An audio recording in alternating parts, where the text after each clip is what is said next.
Cockroach Janata party వ్యవస్థాపకుడు అభిజిత్ డిప్కే కుటుంబ ఆర్థిక వ్యవహారాలపై దర్యాప్తు చేపట్టాలని సూరత్కు చెందిన ఆర్టీఐ కార్యకర్త అమిత్ తివారీ కోరారు. మహారాష్ట్రలో రిటైర్డ్ అయ్యారు డిప్కే తండ్రి భగవాన్రావు.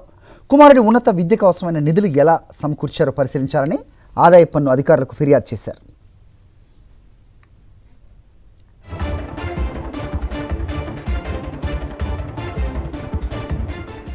అదే సమయంలో సీజేపీకి సీనియర్ న్యాయవాది రాజ్యసభ సభ్యుడు కపిల్ సిబల్ ప్రకటించిన ₹1 సాయం మీద కూడా విచారణ జరపాలని అమిత్ తివారీ కోరారు. అలాగే ఆ నిధిపై జీఎస్టీ వర్తిస్తుందా లేదా అనే అంశాన్ని కూడా పరిశీలించాలని కోరారు. సీజేపీ లీగల్ ఫండ్కు కపిల్ సిబల్ కోటి విరాళం ప్రకటించిన సంగతి తెలిసిందే. సీజేపీ నమోదైన రాజకీయ పార్టీ కాదని, నమోదు కాని పార్టీ నిధులు సమీకరించడం సమంజసమేనా అనే అంశాన్ని కూడా పరిశీలించాలని ఆర్టీఐ కార్యకర్త ఎన్నికల సంఘాన్ని కోరారు.